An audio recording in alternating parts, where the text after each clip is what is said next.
Beni, à notre époque là, voilà notre internet des a été. La loi internet. À l'époque, ils avaient TV Kaka. Donc on a Viezacle a clashé Serge Kalemé. Serge Kalemé a clashé. Mais on est quand même à TV dans l'émission. Tu vois, internet des a été. Si vous biso si vous côté underground, côté hip hop, ils allaient que ce qu'on clashé na olukayo. Donc, fara. Oh. En dehors des caméras. Mais on clashait, on a TVT. Nous, on ne connaissait pas ça. Nous, c'était tu me clashes. Tu oses me clasher. Je te cherche. La loi d'Italie, Nakobe Tayo. Et pas la bino. Nous voyons pas y entrer. Tous les gens qui sont Taragi Nazao Mélanois. Nazao Mélanois. Oko Samiso. On dit que l'homme parmi les 5 hommes les plus sérieux à Kim aux anakate. Bon, sérieux, Nazali sérieux. Mais, moi noir, moi chimok, moi le pipi. Pour tout le monde, nous avons imité que dans Joana, donc, on a une version où vous avez un musico et un tonton Jaco. Et ça, Yesu. Yesu, on a soukoli, bongisi. Oui. C'est étonnant, dans un cas, parce que nous avons même une idée en terre. Tonton Jaco, est-ce que ça une autorité ou imposée dans le monde du théâtre, dans le monde du cinéma, pardon? Le cinéma, ouais, parce que j'aime pas trop. Le monde du théâtre, c'est pas du théâtre. C'est pas la notoriété que vous avez imposée qui a suscité tout ça. En tout cas, on a évité. Parce que dans le catégoriser dans le monde du cinéma, surtout dans Hollywood, vous allez voir tonton tout le monde a pembe wana. Moi, je suis lié sérieux kaka. Il y a un rôle en tout cas, il ne peut pas faire du buzz. Voilà. Parce qu'on a ça, soit on a éclaté beaucoup. En tout cas, on a évité. Ou peut-être, le gars la maman Esther Ngalasi, tout cité kaka. Je suis les stars. Mais ma chérie, bisous. Il y a eu à moi. Donc, le gars la maman, azape na moi notoriété na ye, moi succès, batu balingi pe mingi, moi si on a français na cinéma et na logique, bah. Peut-être le fait père aux Alana, ils en ont dit moi 2 étoiles, et puis si bon, parce que Tissiko, nous allons comprendre, T. Et puis même, ça va clash, côté moi, propos, mon discours, toi et tout ça, nous allons comprendre pété. Pour tout ça, la guerre pété. Mais bon. Moi, je comprends. Je comprends. Batumi balé, balobi, tozwa kite na mamambala na biso. Toshoué. Sikoyo, lokola tomoni ba erreur na biso. Tokutani et tokotambola en fonction ya ba erreur wana. Toko ya leso na ba erreur wana te, totambola ensemble. Mingi baobangela bino. Baobangela biso. Bamona bino neti moni ba love wa Hollywood. Tokeba dans la States na Hollywood siko. Sotala 2 stars ya cinéma ba love na bino bomona normal, brut. Mais biso nanga pe nazana kati ya. Tozobanga. Ok. Tout le monde a Brad Pitt, Angelina Jolie. Tout le monde a n'aucun exemple nini.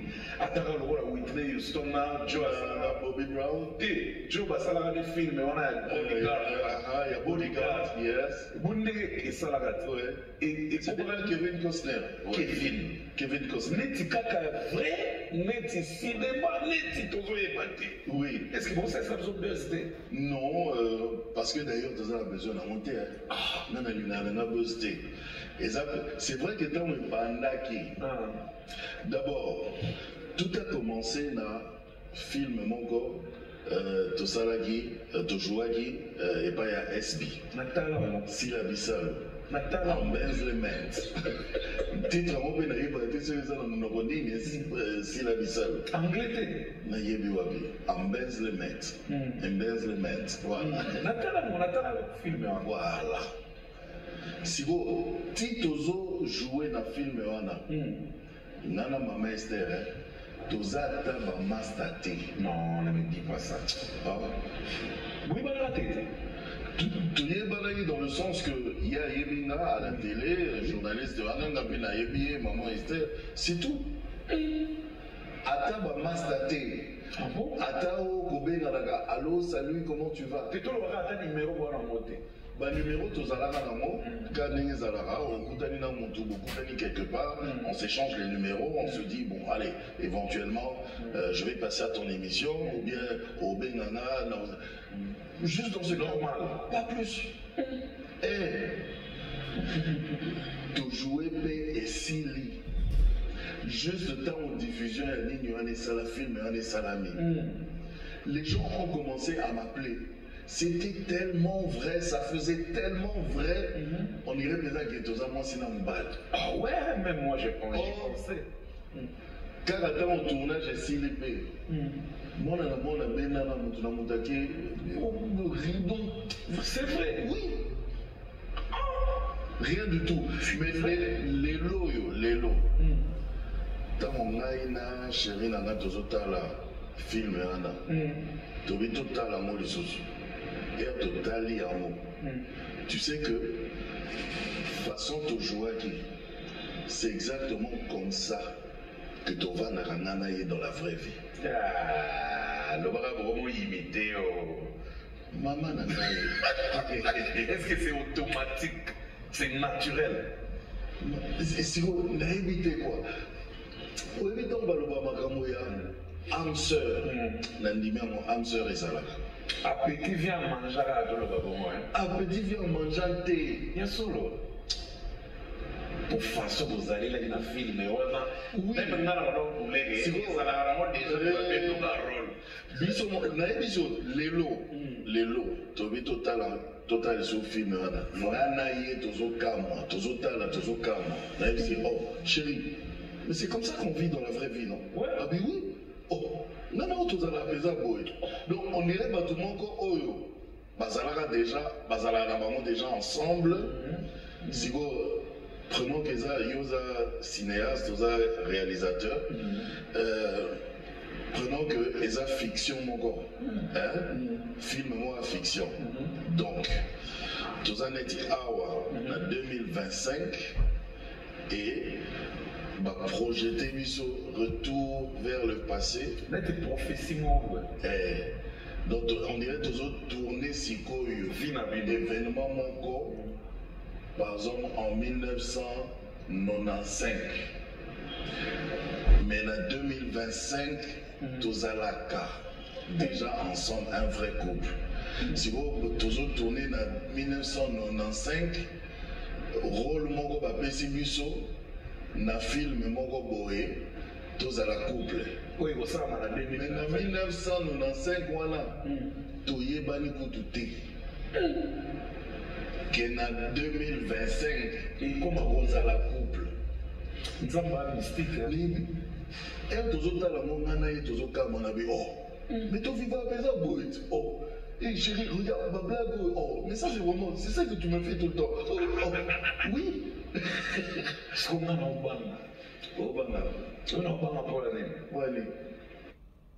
Great thing about this job, romantique que aux enviés d'abord na basi et bilé na mokili oyo et parmi les détracteurs oyo bazokotela bino na bacommentaire eza bao balula yo ya solo asotali bena bien yo za moto abasi sikoyo okokoka na okoka question oyo togarde vidéo oyo tobanda korapela baokokaka okokoka te na okoka parce que tu vois quand on a déjà la cinquantaine eza vraiment na moi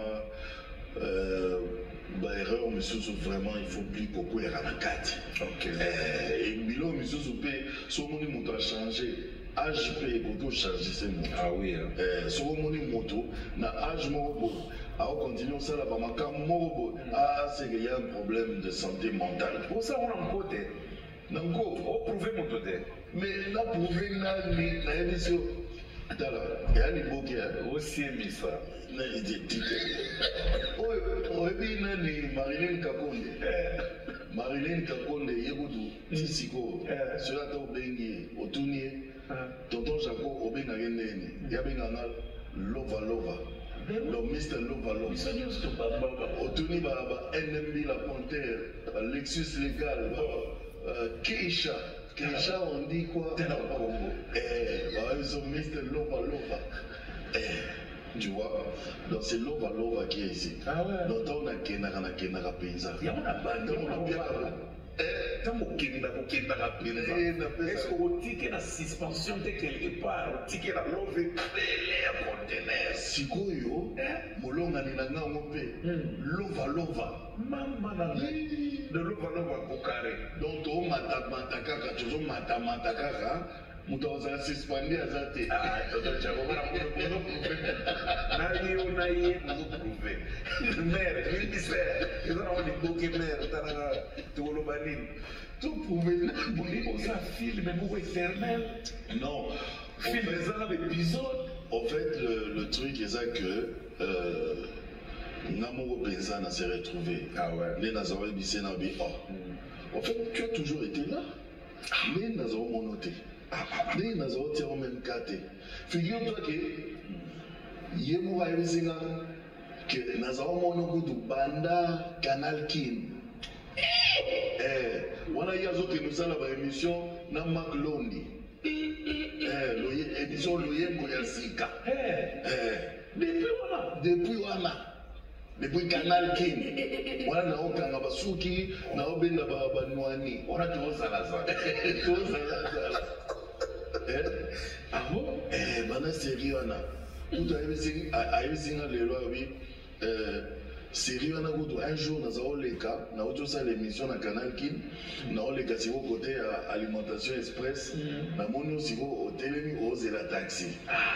Oui, l'alimentation express, bien sûr. Place où ils ont la cinéra. Ou bien.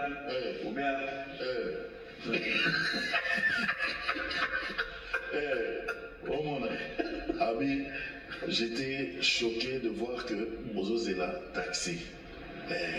Tu vois, donc déjà, c'est sérieux. Dans quelle période vous faisiez déjà rêver les gens? Oui. Même Batumissous Baro, Ndimate, Bayo.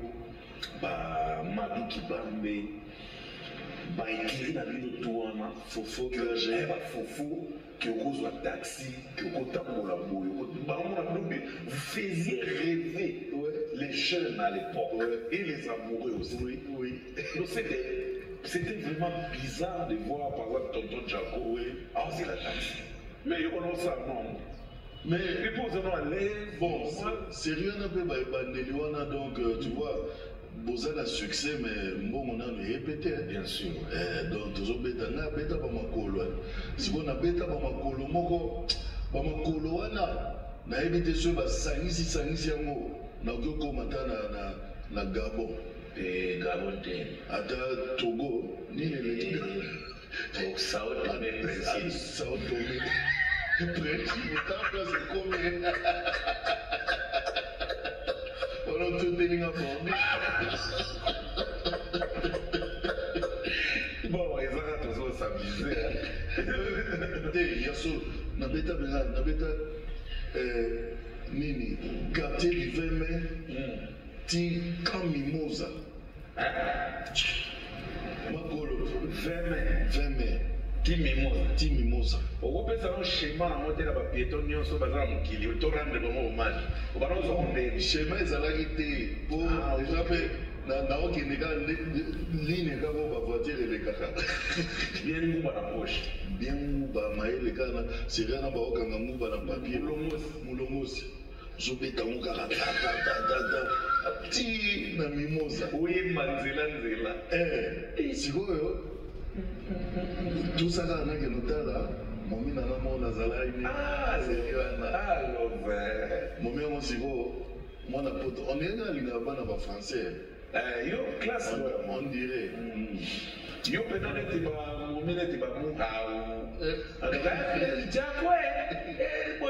tout à bordure na limite ça va, tu vas bien? Non mais c'est pas possible. Voilà. Marilyn Kakonde, bon, Esther Galassi. Un exemple, c'est bon. Naketi Puna. Pas to solo lipe to vanier, bolina jeunesse, adolescence. Pas si vous faites un long dans zone. Là, les tout ça, Ernie, 17h. Non. Il y aura mon miono. Comme ça, je t'accompagne jusqu'au parking là-bas, tu vas prendre un taxi. C'est petit. Dans mon thème, on a petit. Intention, nous est bien. Mais attention, application l'amour et au moment là. Au salaire de l'Akiri. Totalement, quand Mimosa, à l'époque, ils avaient besoin très bien là et tout. Totalement, quand même, pas moins de distance. Parking, si vous, il y a moins d'avis. On est dans ma belle. Non, c'est macadam. Non, parce que quand Mimosa, ils ont déjà macadam. Mais dans les bandes, ils ont. C'est au moins parking, il y a moins là. Donc, yo, sont là. Moi, je prends mon taxi là. La fière, au petit de la jean, bien, dans la Santiago, c'est rien, pas de téléphone, dans Santiago. Pas de téléphone, il faut qu'on garde un moment dans Santiago. Santiago, c'est soit fort encore. Il était dans une taille, non? Donc, ça va. Et on a commis dans l'arène, à Télémébéro, Maïre Gara. Pas dans la grande. Il y a des gens qui contrôlent les gens qui il y a des gens qui pas à qui aller moins. Dans la zone ici. Si vous dans la zone ici, tu vas mais. Si vous avez distance, soit là, soit vous avez distance, soit là. Quand vous avez des gens qui ont des il faut malas. On est au Souganois. À 30 mètres. Voilà. Donc il faut malas. Au bêta 4 heures du temps. Bêta 4 heures du temps, mais malas. Autocaté, maëlle. C'est rien à ma papier, mouchoir et à tes dents. Mouchoir n'a pas bien. Il y a ça. Non, ça va rouge, il y a il y a un calme. C'est bon, là, ici, on a ça l'expérience. De 5e primaire, ti na vidé chic la télé, na beta papier. Papier ça là, na wa papier à mukuse. Na longwa pa na biso kuna na belvo na se, ti a télé, et télé de la bombe de eligo. Et puis eligo. Et ya on a mon mukete. Tellement on a expérience na 5e avec. Na beta a télé. Parler à Téné, parler. Année Mubimba, multipliant par la Silesi. Na matin scolaire, des fois la bella. Na sepe la terre. Mon inventaire de récréation, faut son vitalo gaillard. Ba ida mukuna ba banga yo, ba koko ba joko, ba nanchik na biso na ba céleste mukuna. Do ba mona ngape mona ngibile donc vitalo gaillard croissant. Pour la tête, si on a un transport à des votiques à Téné, ils ont volé. Si on a patron, nous avons Jamaïque, Dada. Nous n'avons pas Mambata, nous avons bien.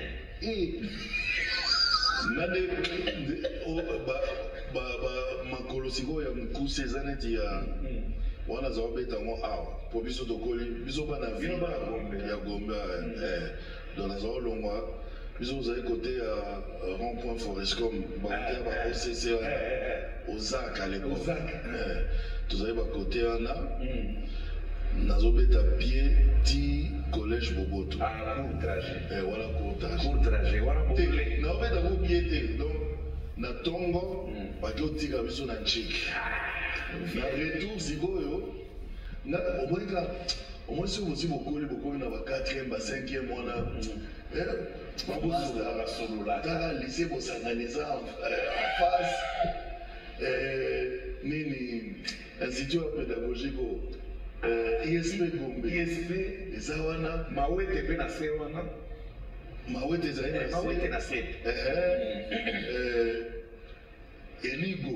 eligo bavoisin na bino mpo bana eligo mingi baza koleka par collège botela mo motambo wana donc il faut kotelema wana pour draguer ozo comprendre mpo bikelamu bazali na eligo des fois bazali na Sacré-Cœur bosangani et puis na ISP Gombe et puis na mawete na sa et puis na mawete bana bafuelo fuka na mitambo et puis so leki na nsima kuna ebes wana siko bazali déjà mode expérimenté ebes ezali geste tanga ebes ebali ete koma siko nga siko na remarqué que bobimi wana na 12h30 kaka ozobima voiture esi etelemaki na préo te ebebisi makambo ntina koma osenga sikoyo nasengi mpenza baparent na bitala ndenge eza wana bamaster ebele tovanda na bango immeuble moko bayaka makolo nalingi nazonga na bango namesana mpe na kati na gym mpe et tout ça et puis c'est bien babi il y a pas de problème père bakule gym nzoka école de dragage ndenge obeti boye nga namoni tokotaka mamo mpe liboke qui est vraiment tonton Jaco parce que biso toyebi tonton Jaco comme face B tonton Jaco artiste tonton Jaco présentateur tonton Jaco na baface mpe bahip-hop toyeba yo mais vraie face na oyo na face A todécouvra te tokoprofite te na liboke vraiment qui est vraiment to donc vrai prénom vrai nom obotami wapi précisément oza mona quartier nini parce que okobotama koto oyo okoli mpe koto babengi omona quartier wana so oyo obotami babebe okolo abebi baekole nini na nini oleki epuis ADN wana ya culture ekotelaki yo nde na ya journalisme na ya culture parce que yo okombinaki lewi bien sûr mais kana koyebisa biso mwa ngolo ndenge na toni yango donc naza Jaco Mputela Kilongozi Jaco wana badéforma ngo te Jaco mpenza neti Jaco Sayala le producteur de l'époque ça on déforma prénom non Jaco Mputela ouais c'est pas le diminutif de Jacques non c'est Jaco Penza mais il faut comme maman Penza en anglais J-A-C-K-O ouais pas avec Q non avec Q et comme français donc on dit Jackie Okatisko Jaco voilà Mputela voilà je suis né na Botami Awa na Botami Awa à l'époque c'est Lovanium voilà mais voilà tant yo Botami bovanda na Botami tozovanda na quartier du 20 mai Imokongo à l'époque tozovanda wana nakoli mwa moke wana après paf nake ma campagne une grande partie nakoli na ma campagne na Benseke wana côté avenue à centre Nganda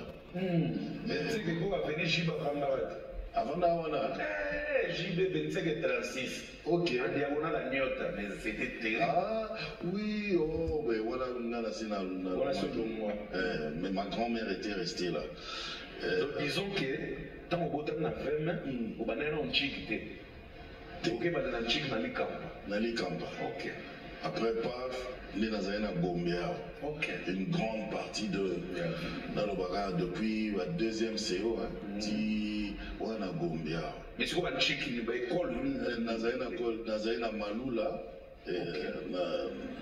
depuis la maternelle ti 6e de nazari na Malula Malula no tete mo bena Malula bandaka penza après nake collège Boboto beaucoup des années pété à changer école mais tu changer école pourquoi parce que l'école est cher bisous des années 3 mes 2 frères et moi. Vous avez 3. Si on a 3, na malou la base au foot par trimestre. Alors quand on commence na 6e primaire, Minerva les compagnies 3600 zaïrs par trimestre. À l'époque, ça pesait 3600 zaïrs. Tu ne peux pas l'imagination car tu vois qu'il est combien par trimestre. Plus de $1000. Ton côté atteint 750 $, quelque chose comme ça, mais par trimestre. C'est énorme. Dans mon amour, tu as 3. Pendant ces temps, tu t'es renseigné que dans le collège Moboto, qui était aussi une bonne école, réputée aussi, c'est rien à de Mindele, ma père Jésus, toi, on a Mindele. Tu dois se rendre compte que dans le collège Moboto, ils ont 75 zaïrs pour toute l'année. Pardon, je n'ai pas bien compris. Pour le moins, 3600 zaïrs par trimestre. De l'autre côté, ils ont 75 zaïrs toute l'année. 75 zaïrs. Qui donnait des cadeaux. Mais, pour nous, il faut qu'on les capable de tester dans le d'admission et ils ont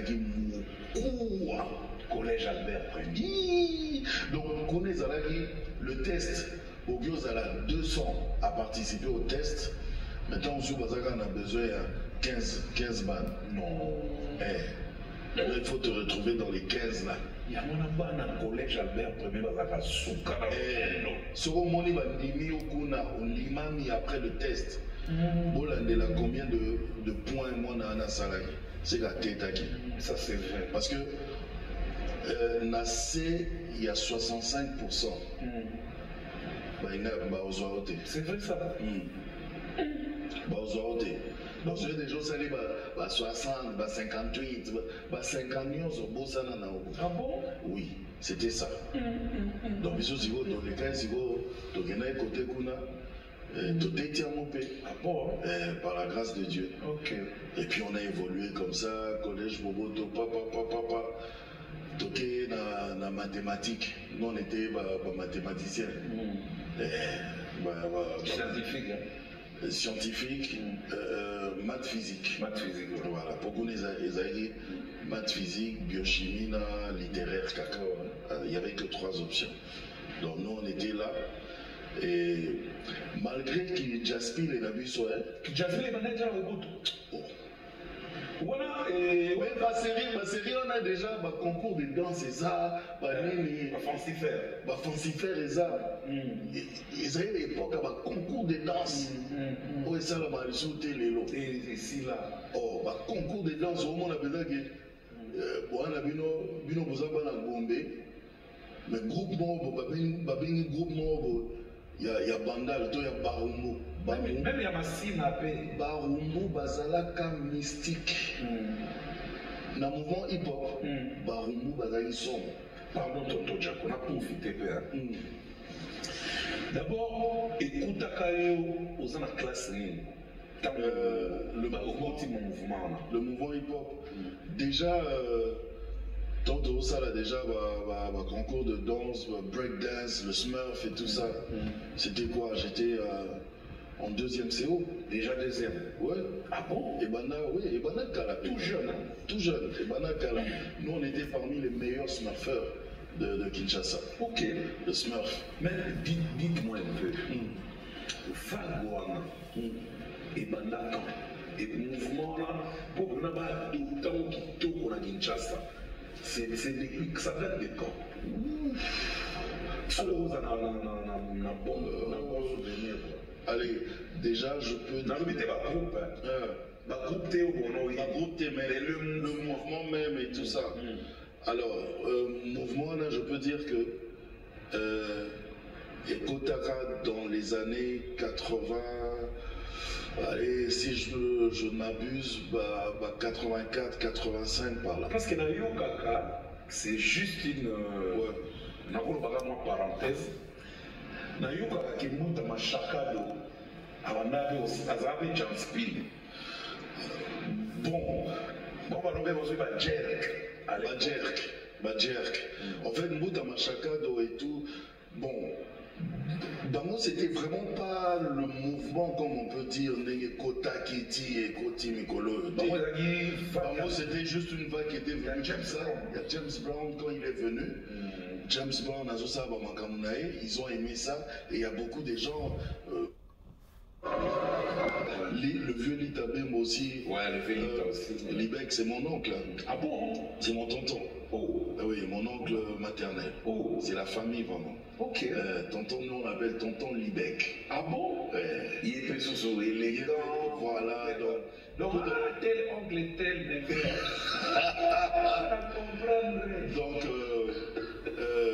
Donc, mouvement, il y a Makambo, il y a hip-hop. Et Banane déjà dans 84-85.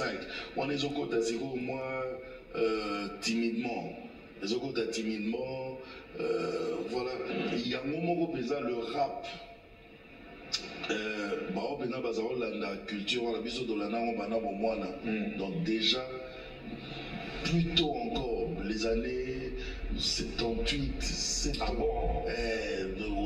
Là, 78, on a rap les années déjà. Oh. Nous, on avait un rap là, un rap français là. Ah bon? 5 heures du mat, j'ai des frissons. Je claque mes dents, je monte de sang. Tout ça. 78? Oui. Ah bon? Arsène Kamamwa et Binzingo. Ouais. 5 heures du mat, je claque mes dents. Okay. Oui. Mais à cette époque-là, qui était la star du rap à l'époque-là?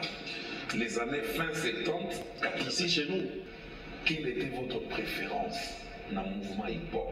Vous connaissez un artiste aimé, vous connaissez un... Ah bon? Oui. Déjà, il y a mon premier livre, mon premier bébé littéraire qui est déjà sorti. Qui est sorti, je crois que je l'ai ici. Vous avez l'exemplaire ici? La vie en Christ. Ah bon? Voilà. Vous dites qu'il a découvert, on va mettre ça à l'époque. Monisiko. Monisiko. Ah bon? Voilà. Oh. La vie en Christ. Oh. Voilà. Ça, c'est mon premier. Il est vraiment Jacob Bouté là-haut. Voilà. Oh. Le deuxième livre, Vernissage Naosalamo bientôt. Ah bon? Titre Namo et Ozala, Ma vie, une école. Ça c'est le premier livre. Ça c'est le premier livre. Ça marche quand même. Ça marche très bien. Sur Amazon, ils peuvent s'acheter ça. Donc il n'y a pas de problème. Donc le titre c'est La vie en Christ. La vie en Christ. Okay. En tout cas, félicitations. Merci. Dans mon yeux, l'île est dans la Zouigou, il y a tout jeune, il y a culture, et côté Léo.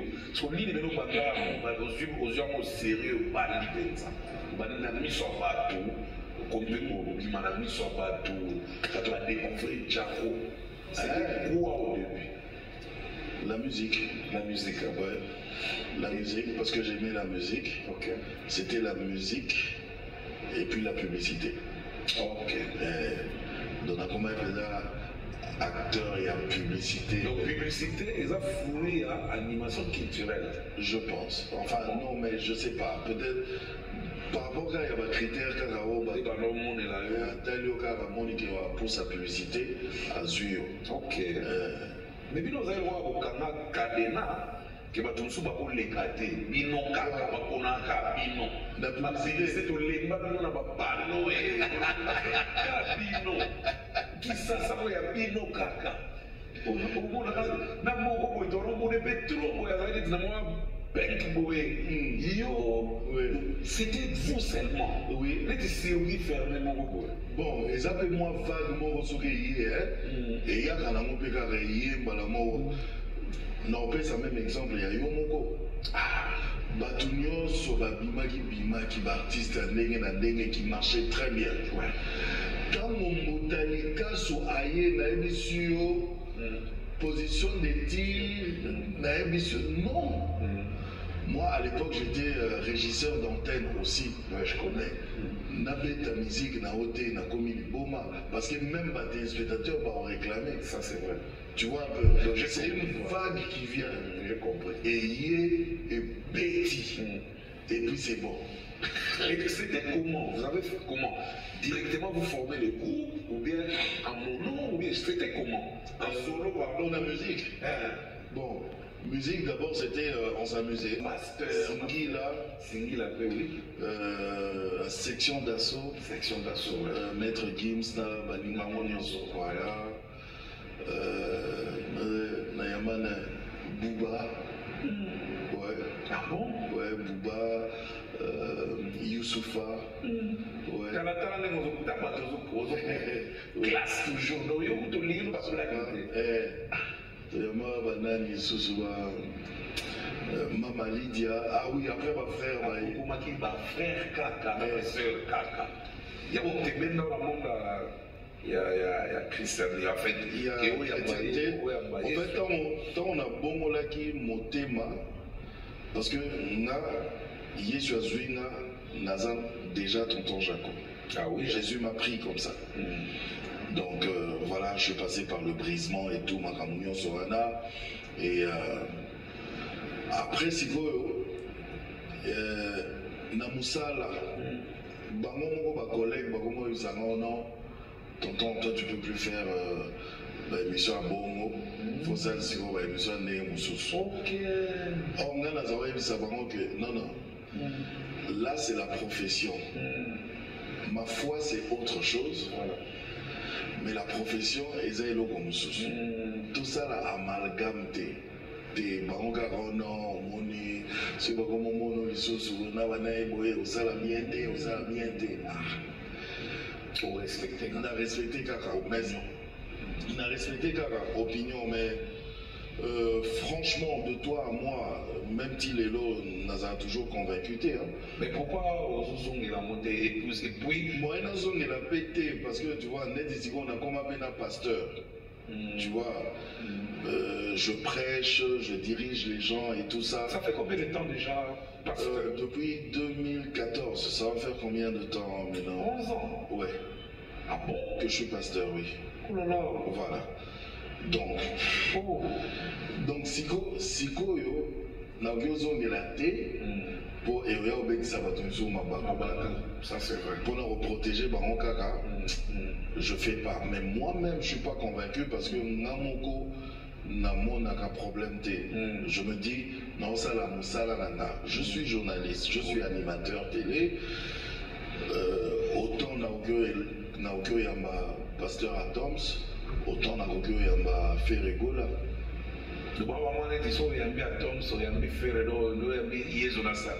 Voilà. Si vous qualifiez les uns de satanistes et les autres de saints par rapport à... Donc c'est déjà un jugement. Par rapport à un quoi jugement en fait, et puis ça c'est... En fait, parce que je pense que c'est une grande réflexion et c'est là quand même. Semblable. Tu vois, semblable. On veut trop juger, pas seulement juger, mais carrément stigmatiser. Binomo pour créer des stigmatisations. Pour créer le monde. N'a pas exemple. Neti, fallait y pouvoir. N'a pas condat. Fallait pouvoir y condat. C'est mon frère Ekonda. Bon, tu vois. Et tout solo là très bien. Si vous soyez neti, au moins il fallait pouvoir et pas nanga. Tozoli à moi mon sac à nabiso. Bon, biloko moka. Ya moka. Tozoli pesa na moka. Ozongi pena. Na peronge. Na kiri. Na kiri. To omoni ngai na kepa ya ipupa. Nazoli à moi beluo. Beluo na nini? Beluo eza yaga oba mongo babenga ntuka. Miso na lokonda tobenga ngo beluo. Kako elobe ya pa pesa danza. Je pense même origine à quoi on a fait ça et Utawana. Pour les akanamo manioc. Et à besoin manioko, batina maï et lali et fermenté. Après baté bakio salamo si on est dis-moi les bokeh et la bien comme ça. solo nango eza kutu solo akwanga kaka. Ok. Mais eza manioc. Ok. Donc pas compliqué. Voilà. Si vous soyez net, il va monter bon. Donc moi je vais éviter net, il fallait pour pas juste parce que je suis pasteur. C'est ça les problèmes. C'est quoi? Bon moninga, tu as une photo avec mon frère, il fallait. C'est ça les problèmes. Je pense qu'il faut total moi makamwana. Et l'on est coliming là pour moi. Toi juger ma maman monter. Bah au moins on a nazana faire, nazana nani, negonanga o nani, héritier, Wata. On était dans une cérémonie il y a Miss Indépendance. Il y a Prestaki. Si vous pendant la prestation, Azoyemba, Azoboaka, mamie il est là, Azoboaka, de Gonaï, tonton Jaco. Si vous libanga, on est héritier au globe de tonton Jaco. Bomoni, mais c'est comme ça, Nino. Jaco ana akapaye, abomana été. Ça n'a certains commentaires dans mon Kakomio, Yobeza, Mokilezo réclamé au Ming. Et à lui de montrer mon amour, l'amour que j'ai. Pour moi, c'est nana. Le moment où vous allez hypocrite, quoi. Donc, il faut pas mon amour. Donc, Mokilezo réclamé. Non, mais félicitations pour la négociation relax. Et puis, oui. Même si on se retrouve dans le bagage, Nicolas n'a réfléchir dans mon pays. Parce que très souvent, ceux qui ont prêché Siko actuellement, ils ont soit dans la tunique, soit dans la t-shirt comme ça. T-shirt, jean, basket. Ok. Et puis que ça m'intéresse. À mon avis, non, on a place et Pékisami. Mais bien imposer biso des sogo lingo bando prêcher costume cravate. Non mais yaya un jour na linga ko suffoquer na comment ko suffoquer na chair. On a prêché sikoyo on se menti. On a le costume cravate chaleur costume en bien croisé. Non prêché ti na simi besoin cher si vous battez na assemblée na église bazoka là baba bébé baganisi que onction siko ezwinga que na ina bimisa prophétie nzoka nazokufa na moka na mayele ka na desserré cravate après nazongi amen nzoka naze ezali molimo te cravate, costume, croisé, plus molungue.